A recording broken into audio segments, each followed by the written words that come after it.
Thursday, April 20th, 2023, here with the live show. We're live 7 days a week, 365 days a year. And as always, joined by Chris Ruffalo, ready to set the tone. And, of course, the Crane, Rod Zwacky. And, we got a little bit of talk to talk about, but a lot to talk about. A little bit smaller MLB schedule. We got a few NBA games and NHL as well, all in action. So, pretty much going through. I saw my first NHL game of the season last night, which now makes me an expert on the subject, kind of like those guys that tune in for March Madness when they're filling out their bracket and all of a sudden they know everything about college basketball. They win a couple games and then they tell me how they should be handicappers on the site. I'm going to do the same thing with NHL because I did see a game last night, and it was the Edmonton versus LA. And I can tell you right now, we'll be fading the Oilers as long as we possibly can because these guys are a fraud, shit-stained team. Absolutely no guts whatsoever. But anyways, pathetic, really. Anyways, Chris, how you doing today? Well, I'm doing all right. Had a great day with the baseball yesterday. Not so great with the hockey, and now I've got a pit in my stomach for the Leaf game tonight. So. Don't worry, Chris. Fan, always... that one will all be over in a hurry too for you. You don't have to worry too much. But so okay. my beef with this crappy, just fraud of an Edmonton team is you have this guy who's supposed to be this great frickin' player. They changed the rules, right? So it makes his stats like overly inflated over guys who actually win championships, right? Who's guys whose just names just all over the Stanley Cup. But it makes this guy's stats and everything make him look like he's a legitimate player. But when the chips are on the table, when his team needs him most, where he had several opportunities to be the guy, I didn't even hear his name called. And I think, to me, that is the problem. And then when your big play of the game is an open net goal by some famous guy or whatever, and they act like they've won the cup when that happens, you know what that means? You're dead. And I'll tell you what, I've seen it a million times in every single sport, this celebrating, like acting like they did. You won a game that you were heavily, heavily favored, right? Heavily favored. More than 2-1 favored in this thing. You've lost home ice advantage. The other team has already accomplished everything that they've wanted to accomplish of these first two games. All you want to do is get one on the road. That's all you want to do in these series. You know, NBA, Major League Baseball, hockey, you just want to steal one on the road. Now all of a sudden you've got the home ice advantage. And I'll tell you what, man, when Edmonton went up 2-0 and the Kings came back and scored those 2 goals on them, they were trembling, man. And when they came back and tied it up, even the announcers at the intermission, at least in the U.S. coverage, I don't know if you guys got the same coverage, but they were like, this feels like L.A. is winning this game, you know? And then it took a very nice shot by a guy who was open, he was screened and all that stuff. And that happens. It was, they're pro hockey players. It was a nice goal there. But I just thought that the performance of Edmonton and the attitude and just the way that they play so soft is just, you can't win championships like that. You can't win meaningful games time and time again. This is why this team is an early exit team from the playoffs. Chris, what do you think? Yeah, I mean, it's almost a put up or shut up time, across the board for some of the best players in the league. The Oilers, they did reach the Western Conference Finals last year, but unfortunately they got swept by Colorado. Toronto, their core group, guys like Austin Matthews and Mitch Marner, they haven't produced anything so far in the playoffs in their, brief time in the NHL. We're talking about now, I guess, a 5-year sample size, maybe not a brief time, but with a lot of these big guys, it's put up or shut up time. And but Connor McDavid not even really relevant in a 2-2 game, right? This is your guy, man. This is where Gretzky to Curry became even to people that never saw hockey or never watched hockey, they knew what Gretzky to Curry meant, right? Everybody knew that. Jesus saves, but Gretzky kicks in the rebound, right? All these things. This guy, just a disappearing act, man. Just like no one's business. This is these are the guys that it gets to the postseason. I mean, he is he's Houdini, not meaning he's an escape artist, meaning that he has disappeared into thin air.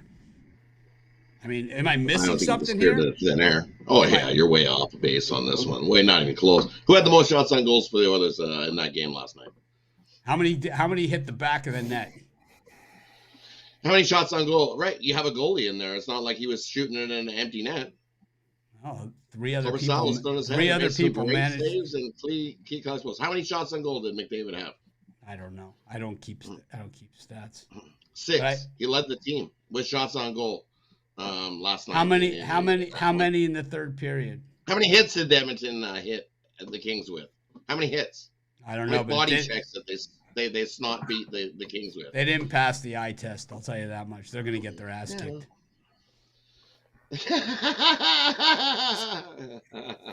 I'll bet you whatever you want that these guys are not going to win the Stanley Cup, and they will not even go. I'll double down that they don't even make it to the Stanley Cup Finals. I'll bet you whatever you like.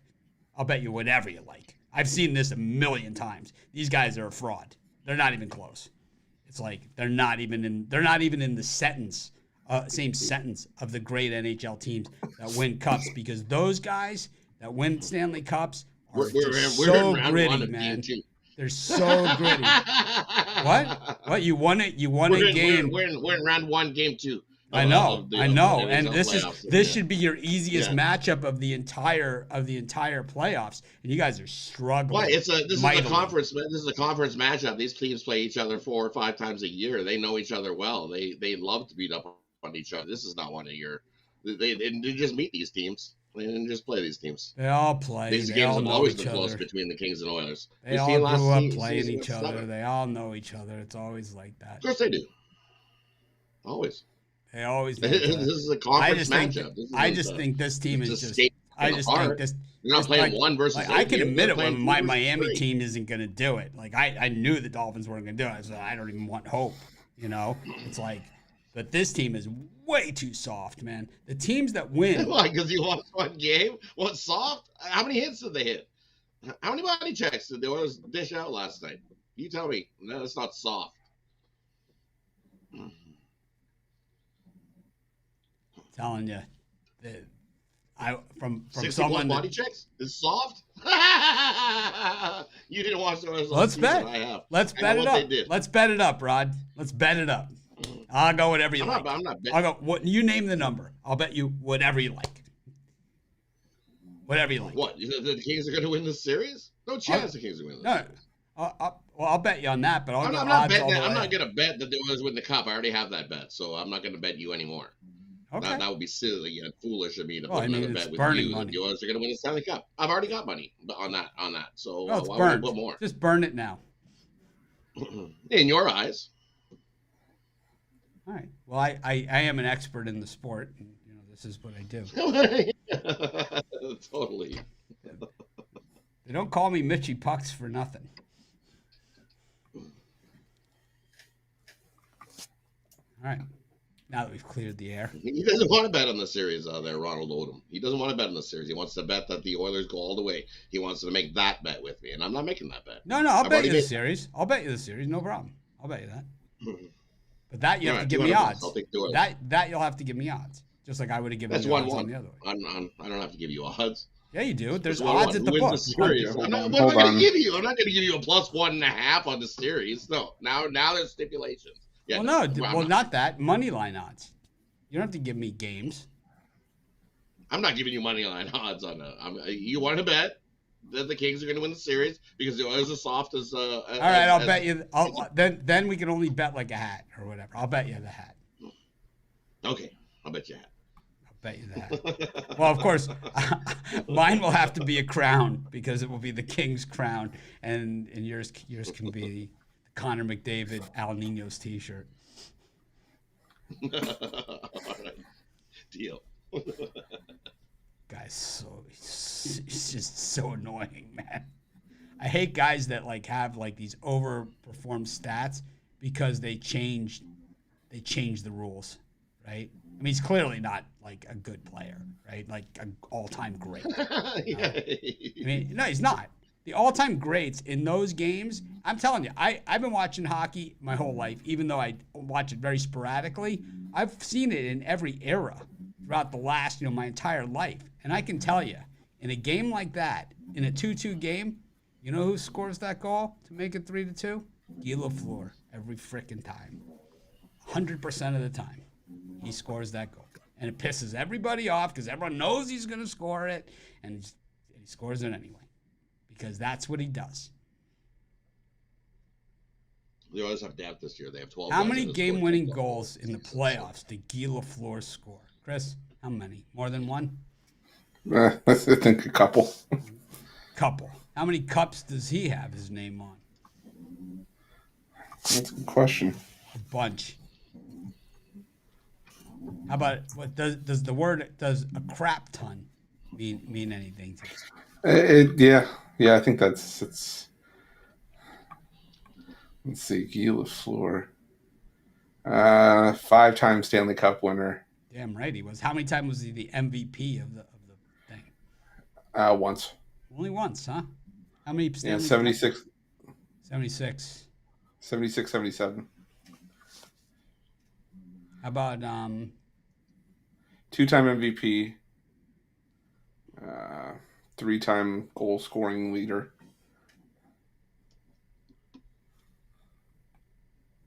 Pretty good. The thing is, I think that the point making here is like in the big games, big time players make big time plays in big time games.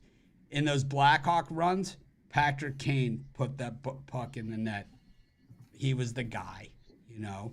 Like in those games, Patrick Kane, Toes, whatever you want to call them. Those were the guys, and the defenders were fearless. I thought that LA had a lot of chances in front of the net, and Edmonton just happened to get a good little poke here and there. I thought they had way more chances, and I think that a lot of those times, man, it was just a little poke or just a hair wide. It just seemed that they had a lot more opportunities. I think Edmonton went into like this outside of the last two to 3 minutes of the game. Edmonton went into, they got the 3-2 lead. They went into the shell again, you know. Set themselves That's what up they do, and it's what they've been doing down the stretch too. They take a lead and they just sit there and they sit back. I don't like it, but that's what they do. That's what hockey they've been playing. No. That's why I should be coaching. Guy Lafleur career, I can't find playoff, but career 98 game winners. How many? 98. 98 playoff winners. No. I said I can't find playoff, but 98 career game-winning goals. Wow. That's sick.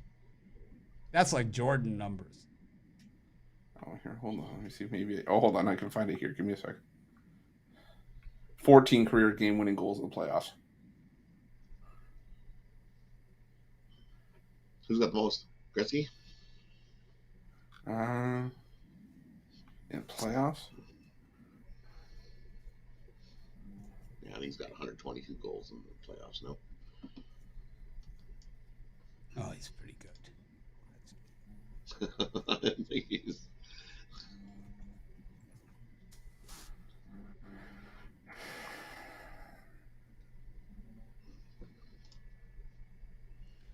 All right. Yeah. We'll talk about it later. Maple Leafs against the Lightning. We got the Devils against. We are 13 minutes in without a pick. Maple Leafs against the Lightning. We got the Devils against the Rangers. We got the Avalanche against the Kraken, and Vegas against Winnipeg. A lot of teams here with their backs up against the wall too.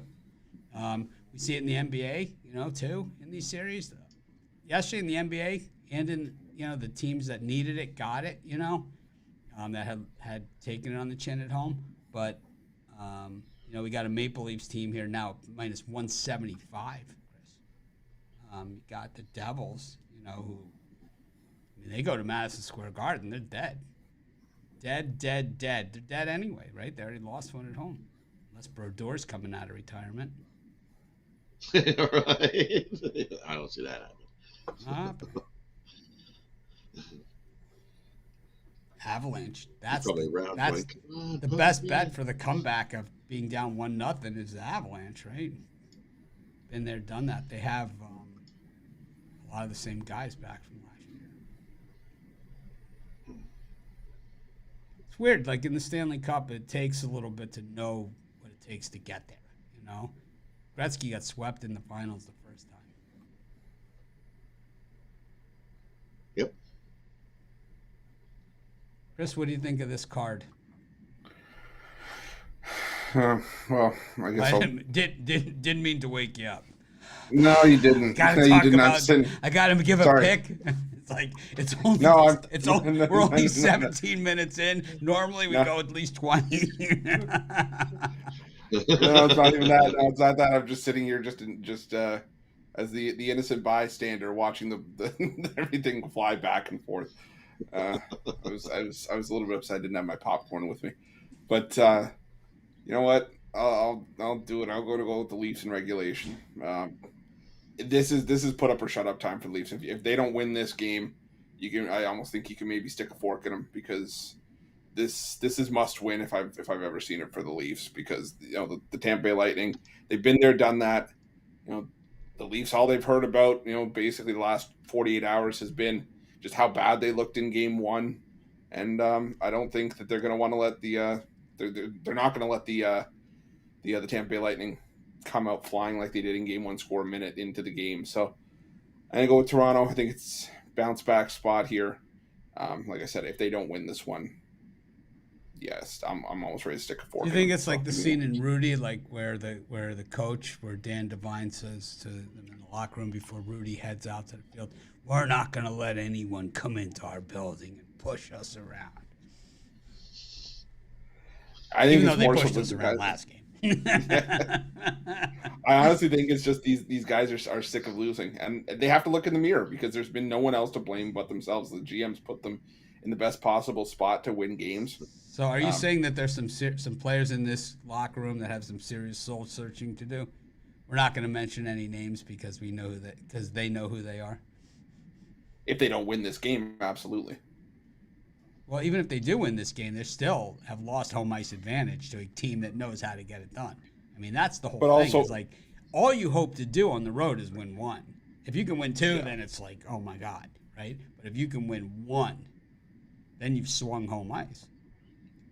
But it's also been a series. It was a series last year. I think they alternated wins and losses back and forth until Game 7, when Tampa was the first team to win back-to-back games. So the Leafs have shown they can win in Tampa, but it's just it's tough. And I'm not saying, I'm just saying it's not like it can't be done. It's just got to you got to start somewhere, and they have to start here. So it's not out of the question for them to win this game, but it's out of the question. Rod.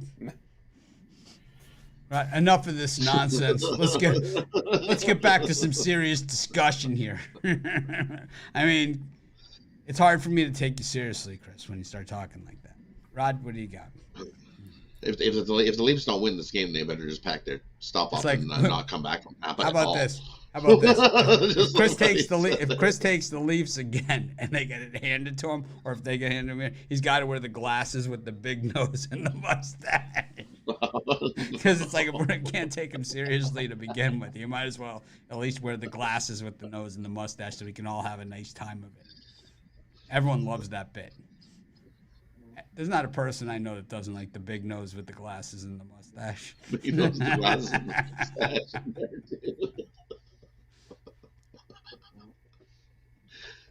It's a great gag. Right? In these ones here, I'm going to go with the Colorado Avalanche to bounce back. Sure, the Kraken got the first win there, and but the chants are the chants. You look at the Colorado 40-11 in the last 51 after scoring 2 goals or less in the previous game. I'm going to go with the Avs to win it in regulation. I think they come fired out of a cannon. Place is going to be going absolutely bonkers in Colorado, and they get the win, tie the series up, and back to Seattle 1-1. I'm going to take the Devils to bounce back against the Rangers. Same thing. It just seems that, the Rangers have already accomplished the goal, and that's just to get one on the road. And now the Devils come out and they'll get the win here, but it'll go back to Madison Square Garden, where, like we're going to see in the next game tomorrow, it's not a great place to be for a road team, and especially in the playoffs. First playoff game of the year at Madison Square Garden, usually pretty crappy for the visitor. All right. We move on. We made it through a whole sport. How about that, Chris? Chris is just a little nervous. The release of his new album is coming out tomorrow. It's called Ruffalo Does Minaj. He's singing all of his favorite Nicki Minaj songs. It's being released in iTunes, pretty much. iTunes, Spotify, YouTube, Apple Music, everywhere. Yes, we're all looking forward to it. We're on the edge of it. Starship touched. We're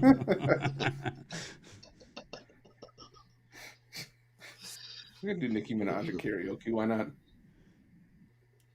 Red Sox against the Twinkies, Yankees against the Angels, Pirates against the Reds, and the Phillies against the Rockies. Man, the Pirates-Rockies series, and a lot of runs in that one. It's like I'm surprised they actually got out of the stadium finally. The vendors had record sales. I mean, they were there all night. They cut up beer sales in the 8th inning, of course. Yeah, it's been a long week. They're on the road. What do you think, Chris? Or Rod, you're up. Not for me in these ones. Yeah, look at the Pirates. I'm going to go with the Pirates in this one. Back at home for this one against the Reds, and the Reds have definitely not been good on the road. 1-5 on the road this season, and Pirates bats definitely still rolling as they rolled Colorado. I think they can roll the Reds here in this one. Give me the Pirates.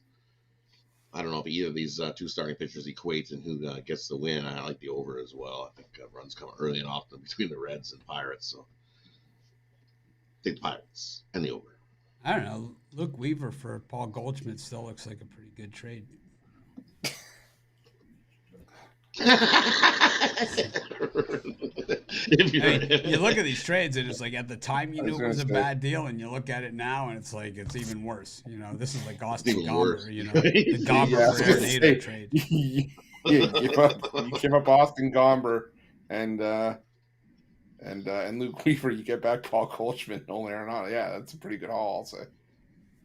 It's like they want Gomber. Who do we ask for? Ask for Arenado. The worst thing they can do is say no. The worst thing they can do is say no. Sure, you got it. Yeah, all right. Wait a minute, that worked. Yeah, exactly right. Wait, that worked. Let's try it again. Yeah, how about the Bruins getting their ass kicked last night by the Panthers? Ooh, spanked. That was a spanking. Watch out.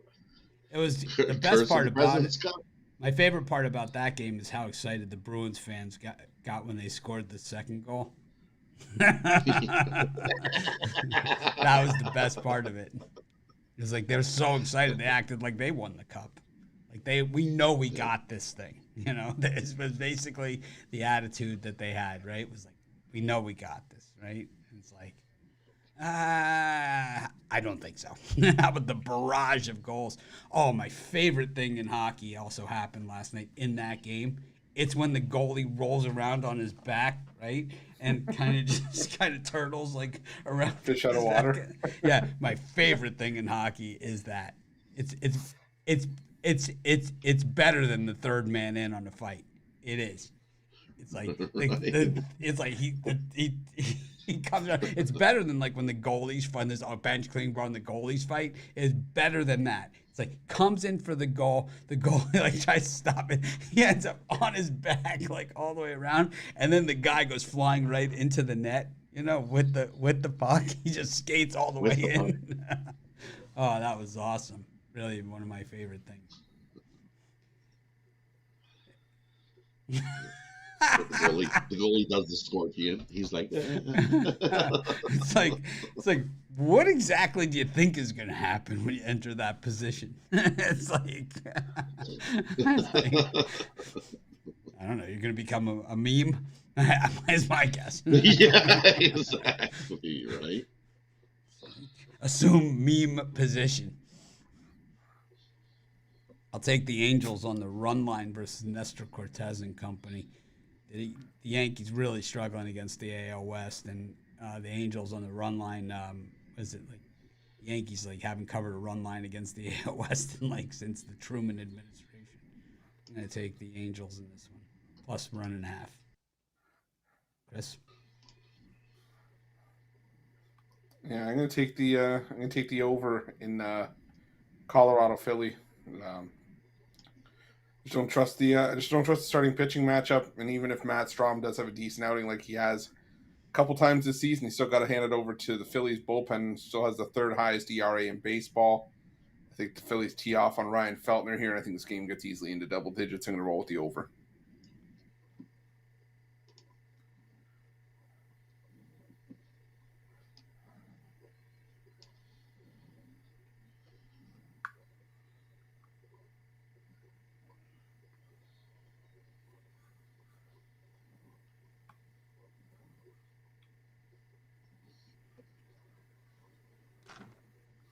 Anyways, water cooler talk. Did you see the save the goalie made when he rolled around on his back and it looked like said nobody ever. Did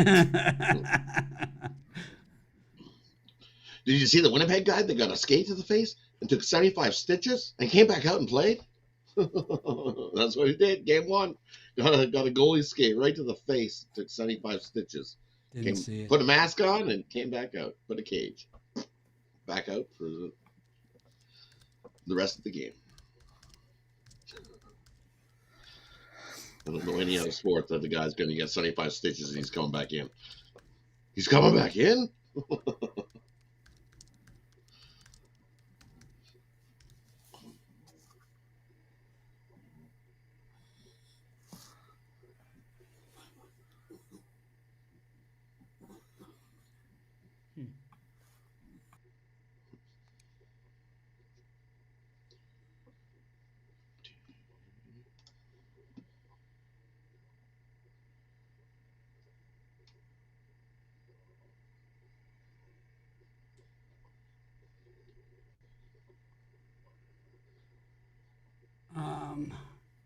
We got the Cubs and the Dodgers, the Diamondbacks and the Padres, and the Giants versus the Mets. That'd be me. It's you. I'm gonna take I'll take the Cubs in this one against the Dodgers. This is just the fate of the Dodgers, really, more than anything else. I don't love this game, but Grove. The thing of it is, the Dodgers generally do not play well at Wrigley Field. I mean, they just don't. And this Dodgers team is that bad. They're not horrible like Oakland A's bad, but they're not good either. And I don't think this is a great spot for them. This Cubs team is way better than people think. Italian, not a name for me, so that's why I don't love this one. But I'll take the Cubs in this one. And I'll go with the New York Mets against the San Francisco Giants. I like Kodai Senga. He started the season off strong. I'm just not a Sean Manaea fan, and this is a Mets team that, even going back to last year, usually starts off series really well at 42-18 in their last 60 series opening games, while the Giants 0-4 in their last 4 to start a series. Coming off a long road trip, I think the Giants going to come out struggling here, and I think the Mets take advantage. I like the Mets behind a strong start from Kodai Senga. Right. And for me, I like the under here between the Padres and Arizona. Michael Walker's on the mound, but I think he has a good start here. Nelson gets a start for Arizona. I want to know 3.71 ERA. I think more of a pitchers do low scoring game in their. I think they go 4 or 5 innings, both those guys, and runs come at a premium. Look at the last 5 meetings in Arizona between San Diego and Arizona. It was 4-1 to that under, and Arizona Diamondbacks definitely been playing some defense to start the season. So I like the under here. Definitely not going to get the double digits with these offenses in this one. So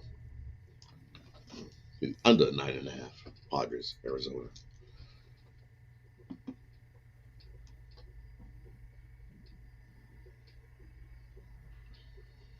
All right. go to the NBA. 3 games. We got the Nets and the Sixers, Warriors and the Kings, Clippers against the Suns. Chris? And I'll go with the Phoenix Suns. Excuse me, laying the points. The Clippers. I said in video for this game. The Clippers. I feel it's a deeper team, but I just feel that the Suns, while their talent is a lot of top heavy, and there's a bit of a drop off after those guys down to the role players. I just think that, the Suns have more just high quality players. Obviously, guys like Durant, Booker, Paul, Ayton. While the Clippers tend to lean heavily on Kawhi Leonard and Russell Westbrook, and after that, the role players didn't really come to the rescue in Game 2. I think the Phoenix Suns have the momentum here. They've had no problem going into LA and getting the job done. They're 5-1 in their last 6 trips to take on the Clippers. I think the Suns get the win here, so I'll lay the points with Phoenix in this one. Rod? And for me, I'm going to go with the Sacramento Kings here. I know they're up 2-0 on the Warriors, and Warriors do play the best hoops at home. Probably a good chance they win this game, but I think Sacramento gives them a scare and keeps it close. 5-1 ATS. The last 6 meetings is the Sacramento team, and they love coming to play the Golden State. 11-2 ATS the last 13 into Golden State. Then you look at the Warriors, 0-4 ATS in the last 4 conference quarterfinals. Yeah, if it ain't broke, don't fix it. I'm going to go with the Sacramento Kings plus the points. Okay. I guess that leaves me the Sixers and the Nets. I'm going to take the Nets in the first half against the Sixers only because the betting tools tell me that's what I should do. The Nets have covered against the Sixers and dog roll at home like a zillion times in a row. I think this is going to be a hard-fought series. I'm just not sure that the Nets are cut out. I don't think this is the position that they thought they were going to be in. I don't mean down 2-0. I mean in the playoffs playing the 76ers. I don't think that they prepared for this as an organization, and I don't expect it to be pretty for them. But I like the Nets to at least come out in the first half and play hard.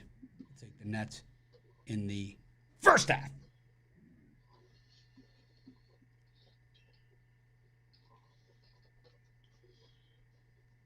Okay. Who's up? Parlay time.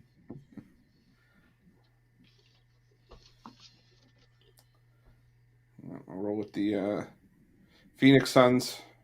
I'll go with the New York Mets. And I'll go with the Pittsburgh Pirates. What was it? Suns? Suns, Mets, Pirates. Suns, Mets, Pirates. And the Lightning? I'm going to go with the Fire. The Lightning? Yeah, the Lightning into that parlay? The Thunder, the Lightning, and the Storm, and the Hurricanes. The Thunder, the Lightning, and the Hurricane. The perfect storm parlay. Yeah, I think I'm onto something.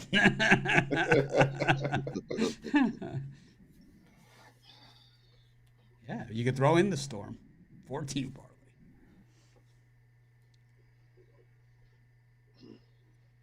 How about the Earthquake? Isn't that a team too? Yeah, MLS. I think it is, yeah. I think it is, yeah. Do you think I could put them in my parlay? I think you might be able to. I think you might be able to. I think you'll figure out a way. Let's call in the experts to see what can I squeeze in this parlay. Let me see what we have here.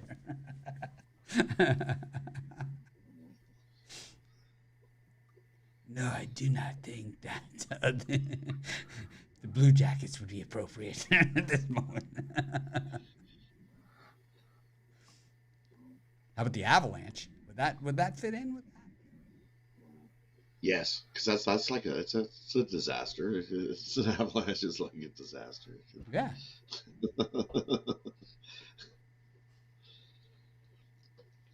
I'm gonna put it in my parlay. I'm gonna go with the Pirates, the Avalanche, and I'm gonna go with the Jets. I'll go with the Avalanche.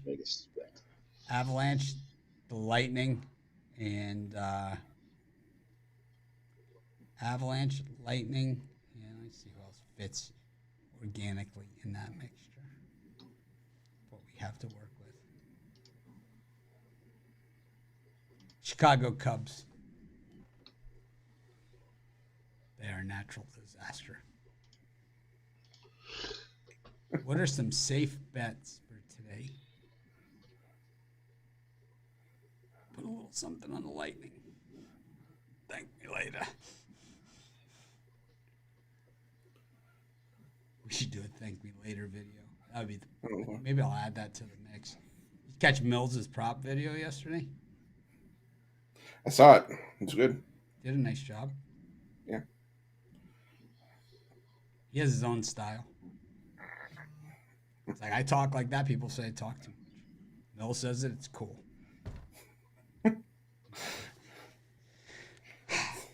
15 years of this crap down the drain.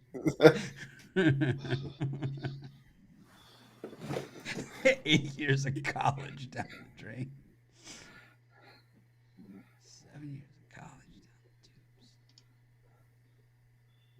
tubes.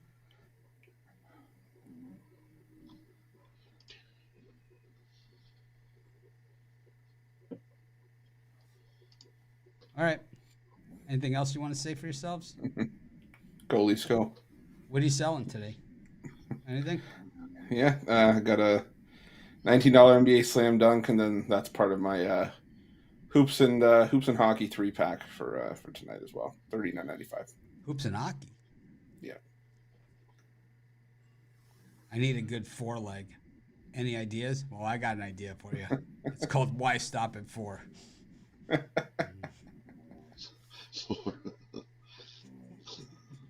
Four leg. I have four plays for you. Love them. My idea is Four. Go think about what you just said. Come back and throw out a number we all can work with here.